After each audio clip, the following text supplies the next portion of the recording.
Okay, welcome to Chapter 1, Making OB Work for Me. Okay, so here we are, poised to start a new semester and looking forward to new challenges and joyfully anticipating the chaotic workload that awaits us.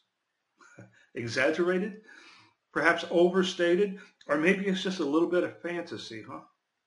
Well, okay, I admit joyfully was probably a bit of a stretch. But it could be worse. You could be starting a course in Old English Shakespearean literature or using calculus in my everyday life. And some of you may be thinking, no, I think Shakespeare or calculus would be much better than studying organizations. And for some of you, that may be true.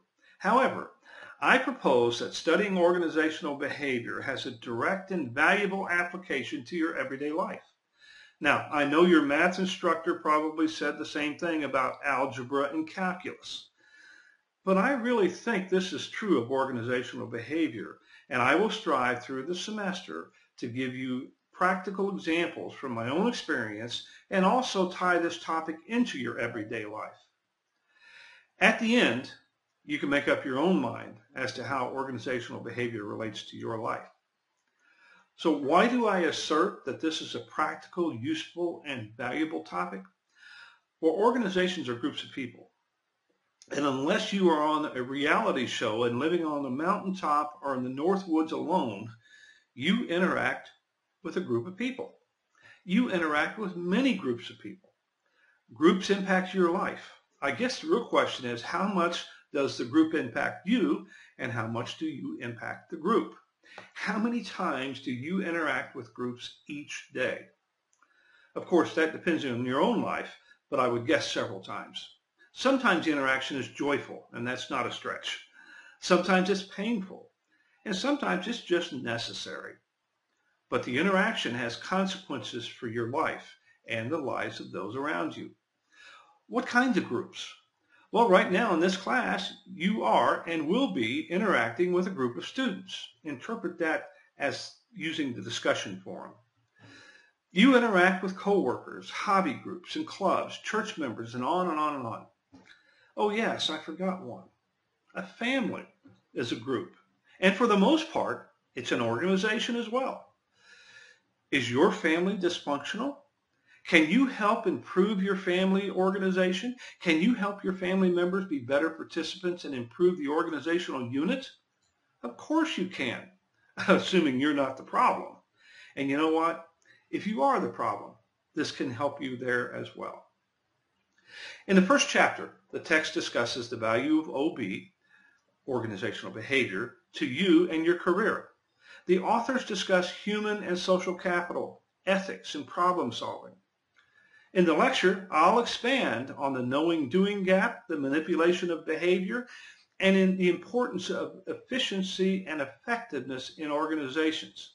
And I'll also give you some practical examples of ethics and ethical dilemmas. Keep in mind that we only have a short time for our lectures, so there is much left unsaid and unexplored. I hope we can take up some of that slack through the discussion forum. Make sure you participate in the discussion forum multiple times during the week. You will learn a lot from each other. So let's explore the topic of OB. Since we are going to spend a significant amount of time this semester working in and around this topic, we should probably understand what we can get out of it. But make no mistake, you will only get out relative to what you put in. Let's spend our time and effort wisely. Oh, and one more thing. My job is to help you get as much out as possible. Let me help. Ask questions and don't be afraid to disagree with me or the authors. After all, I've been married 45 years. I'm used to others disagreeing with me. Well, welcome to organizational behavior, and specifically, welcome to Chapter 1, Making OB Work for Me. I think you will find this course challenging, but also very helpful for your career and knowledge base as it relates to organizations and business. And let's face it, you all hope at some point to work for an organization or a business. Let me start the course with a word about my background, and through that background, what I hope to contribute to this class. Now, you can read my bio posted on the introduction documents of the class. As you can see, I've been a part of many different organizations in many different industries. For the most part, I have focused on developing, fixing, building, and changing organizations at all levels within the organization. I will not go into those specifics here, but I will from time to time relate experiences that I think are important or relevant to enhancing your understanding of the topics at hand. I know what it is to try to change an organization. I know what is involved in developing a new organization. I understand the importance of individual behaviors as they relate to the attainment of organizational goals. I also understand the relevance and importance of organizational behavior concepts in the striving for success within any business endeavor. I hope that after this class, you will understand that importance and relevance as well. I hope you will have some understanding of the concepts, but more importantly, you will have developed the resolve to continue your study of organizations and the people in them to enhance your career and contribution to your chosen career field. In essence, I'm trying to sell you on this automobile that I call organizational behavior with all of its amenities and practical uses. It's not just theory, it's reality. I'm trying to sell you this OB automobile, but I'm not trying to sell it to you from an abstract theoretical perspective. I've driven the OB automobile. I've spent the better part of my career tearing down this automobile and rebuilding it. I've even crashed it a few times. And if you buy this automobile and become a good driver, it can propel you to new heights in your career. If you don't buy it, but try to drive it on a limited basis and therefore become an unaccomplished driver, it will likely someday run over you. In the end, this class is about OB, but is really more about you in the organization than the organization itself. So, are we studying how organizations behave, or are we studying how people behave in organizations? Well, the short answer is yes, both. You see, organizations are made up of people, and how organizations behave is dependent on how people behave within them. Notice the thread of continuity. It's all about behavior. It's not about intent. It's not about duty or responsibility. It's not about right or wrong or good or bad. It's about behavior. Intent, responsibility, duty, right and wrong, and much more are part of that behavior, but in the end, it's always about the behavior. Now, you may intend to get an A in this class. You may see it as your responsibility and your duty to do so, but your behavior will determine if you meet that goal. Your behavior will determine if you are successful at being a good spouse, a good parent, a good neighbor, a good citizen, a good employee, or a good anything. On the positive side, behavior can be manipulated and changed. On the negative side, behavior can be manipulated and changed. And through history, our behavior has been influenced for good and bad to achieve ends that we or someone else wants. If we understand what influences behavior and how behavior is influenced, we have a chance of being successful. We need to discover why people behave the way they do in organizations and how can we direct or change that behavior. In blunt terms, how can we manipulate that behavior? Now, don't misunderstand. Manipulating behavior sounds ominous and evil. It's not. Manipulating behavior is normal. It can be a good thing if we are manipulating it for a good reason or for a good purpose. Isn't this organization trying to manipulate your behavior so you will learn? Weren't your parents trying to manipulate your behavior to make you a better person?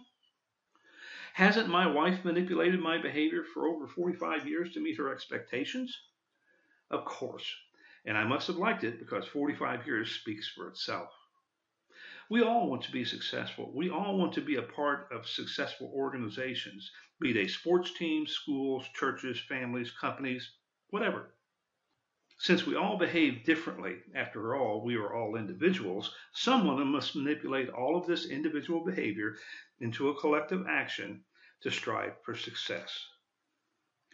If we as leaders and managers don't understand this window into human behavior, success is more a function of luck than skill. Now, I don't know about you, but when I go in for surgery, or when the police or firemen answer my call, or when the plumber or electrician or HVAC specialist are working to connect my needs, I would like to depend more on skill than luck. This relationship between the behavior of individuals and organizations is our topic for this semester. In this class, you will learn a lot about organizations. You will learn a lot about people. Perhaps more importantly, you will learn a lot about yourself.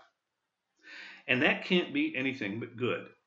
The text is full of information that will help you assess your strengths and weaknesses, and is also full of tips about how you can become a better leader and manager. The information is there for your use. You merely have to exhibit the behavior necessary to pick it up and apply it to your everyday life. To that end, the text makes a good and important point on the first page in dealing with the knowing and doing gap. Knowing something is one thing, but doing it is quite another. Let's look at sports. Now, I'm a Carolina Panther fan. I know, you Steeler, Patriot, Giants, etc. fans will just have to get used to hearing about the Panthers during this semester. But you can apply most points I'll make with the Panthers to your own favorite team as well. Now, the Panthers certainly know how to play football. They're professionals. But knowing and doing are different things. They know, but they don't always do. Such as it is with organizations. Often the doing is interrupted by other environmental or external factors such as weather, opposing teams, etc. Sometimes the doing is interrupted by the internal factors like attitudes, conflict, individual limitations, and so on. Training and education takes care of the knowing part. That's what you're doing right now. But what takes care of the doing part? What makes sure the knowledge is applied appropriately, intelligently, and consistently within an organization? Many an army has been blessed with the knowledge of how to win a battle, but many others have not been blessed with the motivation or attitude or courage or leadership to actually apply that knowledge and effectively win. The knowing-doing relationship implies that it is a simple relationship. We know and apply that knowledge properly, and therefore we can do. However, in business, the relationship is a little more complex. Effectiveness and efficiency complicates the knowing-doing relationship in business and organizations. It is not enough to merely know and do. In business, we must know and do effectively and efficiently. This complexity is not discussed in the text, but it is certainly another complexity to consider. What does effective and efficient mean? What is the difference between effective and efficient? Effective is getting things done what needs to be done. Efficient is getting them done in the best, simplest, least costly way for the purpose intended. An automobile is effective if it gets us from point A to point B. Our strategy, purpose, or intent is to get from point A to point B, carrying the people and the things we need to carry and get us there on time. However, is our automobile too slow to get us there on time? Is it too small to carry the number of people and things? If so, it's not effective. But if the automobile meets all of the above mentioned requirements, but only gets 5 miles per gallon and uses 3 quarts of oil per trip, or pollutes the air beyond all standards, then it is not efficient. If you make an A in this course, then you are effective. However, if you make an A in this course but study 20 hours each day to do so, then you are not efficient. The optimal goal is to be both effective and efficient. Effective is getting something done. It's accomplishing a task. It's meeting a goal. For the Panthers, it's winning games. It's winning the division. It's winning the Super Bowl. Now, don't laugh. Efficiency is getting the job done using the proper mix and amount of resources. If the Panthers win the Super Bowl, but the necessary payroll bankrupts the team and puts them out of business, they were effective but highly inefficient. Just look around you. How many examples can you find in your daily activities where you are sure people know what to do, but just don't do it effectively or efficiently? It's one thing to apply the knowledge and get the job done, but it is still another to get the job done effectively and efficiently. Oh, and by the way, this applies to each one of us individually. How many times have you gotten to work on time but didn't do it efficiently? You took too long to get ready to leave, or you drove an indirect route, etc. How many times have you performed a task and didn't do it to total effectiveness? Do you have difficulty at times achieving effectiveness? Do you have trouble at times being totally efficient? Do you at times know how to do something but just have trouble getting it done? I know I do, and I consider myself relatively normal. A family is an organization. Do you find your family organization somewhat inefficient and ineffective at times? I know my family has this problem, and I consider my family relatively normal as well. The knowing-doing gap is not abnormal. Being inefficient and ineffective at times is not abnormal. The normalcy of knowing, doing, and effectiveness and efficiency is something to strive for, but not always something we achieve consistently. It's hard to do. And if that is hard to accomplish as an individual or a small family group, think about an organization with thousands of people, thousands of groups, thousands of moving parts. It's really a wonder that we get anything done at all, isn't it? So it's not about merely manipulating all of that individual behavior to reach a goal. It's about manipulating individual behaviors to reach a goal effectively and efficiently. It's a much narrower window when discussing this in business organizations. I believe in knowledge. I believe in education. But I also believe that knowledge and education without the skill set to lead and direct individual behavior and collective behavior in an organization is not only useless, but at times it's dangerous. Undirected knowledge can create things such as bombs and such that can do great harm unless directed effectively. Random behavior is bad. Directed or led behavior is good. It's that simple. But how do we lead and direct and manipulate behavior of individuals and organizations to obtain success? And an important part of your success is your ability to know which tools to use and under what circumstances. This is described as the contingency approach to managing people and is the foundation of contemporary organizational behavior, or so says the text on page 4. In other words, there is not one formula or one list of what, how, and when you must do to direct behavior. It depends on the situation, the people, the goal, etc. No easy answer, but nothing worth doing is easy. But there are now and have been throughout history people who are masterful at leading, directing, and manipulating the behavior of others using soft skills. And they are getting things done, both good and bad. There are now and have always been throughout history people who have the knowledge and hard skills, as the text puts it, to get things done, but often they do nothing. We can only hope that when hard-skilled people come up with a cure for cancer or the answer to hunger, etc., there will be soft-skilled people around to put the brilliance into practice for the good of mankind. My view, soft skills are king. Hard skills are important, but soft skills are king. Understanding and mastering the physical elements of our environment is important, but understanding and mastering the human capital in our organizations is critical.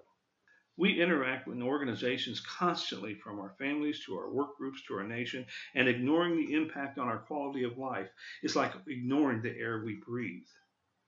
And it is rare that we have an opportunity to sit down and look at the wealth of information and knowledge available related to organizational behavior. Our opportunity is this semester, and learning even a little bit from this topic will improve your existence. I guarantee it. We generally spend a lot of time developing hard skills, and that's a good thing. I want my position to have a good grasp of hard skills. We often downplay the importance of soft skills and spend less time in their development. I also want my position to have good soft skills. Hard skills are much more transferable in today's world with the advent of technology. We can learn a lot about the hard skills of medicine or how to work on the plumbing of our houses or how to do other hard skill things from the internet. But soft skills are less transferable. Soft skills, as the text points out, are portable in that they can be used in multiple jobs and multiple applications, but it is much more difficult to put into practice as an individual. The lesson? We should spend more time developing our soft skills. This doesn't mean spending less time developing hard skills, but just more time on soft skills to make our hard skills more effective and efficient. This class can help in that endeavor. After covering hard skills and soft skills, and that's really worth reading for you, the text discusses human and social capital. I'll not repeat the text discussion of these topics, and then I think the text does a good job. However, I will point out one commonality that I think is important. Both concepts are wrapped around potential. The human capital and the social capital you possess help define your potential to be successful in your chosen field. The existing human and social capital in an organization also help define the potential for that organization to be successful. Building our human and social capital is an ongoing process, I believe, without end. And our ability to continue to hone and improve these skills will help determine your career and personal success. We discussed effectiveness and efficiency as one business parameter that makes the transition from knowing to doing more difficult. We briefly discussed what defines efficiency, but what defines effectiveness? What if the Carolina Panthers won their division, but did so by deflating the footballs used in all of the games? That would be cheating. That would violate ethics. The goal is accomplished, but it is not effective. Now, the Panthers may very well have won without deflating the footballs because they have a better team, but violating ethics is a problem regardless of the raw skills possessed by the organization. So one major defining factor of effectiveness and overall success is ethics. One defining factor governing behavior is ethics. Right and wrong are often clearly established, and choosing to do wrong to be successful is unacceptable. Now we know right from wrong. We understand right and wrong. Therefore, there should never be a problem of violating ethics, correct? Not entirely. You see, right and wrong is not always clearly delineated. Sometimes our options are limited, and we are forced to do something less wrong than something else, such as an ethical dilemma. Leaders are confronted with ethical dilemmas more than we might imagine. They are painful, they are stressful, but they are real. And ethical dilemmas may appear in an organization or a personal and individual context. The text gives an example of layoffs as one ethical dilemma confronted by leaders organizationally. Laying off some employees is painful and hurtful, but not laying off some employees may mean the business fails and every employee is out of a job. Performance appraisals may create an ethical dilemma. Communicating an employee's personal weaknesses may be hurtful, but not communicating them may mean that the employee never improves and a career is ruined. I have been in both of these situations and have had to choose an alternative from options that do not clearly delineate right and wrong. I have had to lay off large numbers of employees to ensure that we did not lay off larger numbers of employees in the future. I've had to clearly define someone's personal weaknesses to ensure that they had the opportunity to improve and build a viable career in the future. Now, I should point out that how you lay off employees and how you communicate an employee's weaknesses can help move the action more towards the good side of ethics, but still does not erase the ethical dilemma. Leading, directing, and manipulating behavior is limited by ethics and therefore includes the confrontation of many ethical dilemmas. It's part of business, it's part of organizations, and it's part of the management of organizational behavior. Think of the ethical dilemmas you have encountered in your life. Right and wrong are not always clearly defined. What is right and wrong, and therefore ethical, limits our ability to manipulate behavior. So, what does this tell us? What does this chapter tell us? In summary, organizational behavior is the amalgamation of individual behaviors of the people functioning within the organization. Those behaviors are separate from intent or desire to behave, and such behavior is defined by many different factors, many of which we will discuss in this course. However, behavior is changeable and can be manipulated. Learning how to manipulate individual behaviors and lead and direct them towards organizational goals is an important and valuable skill for you to acquire.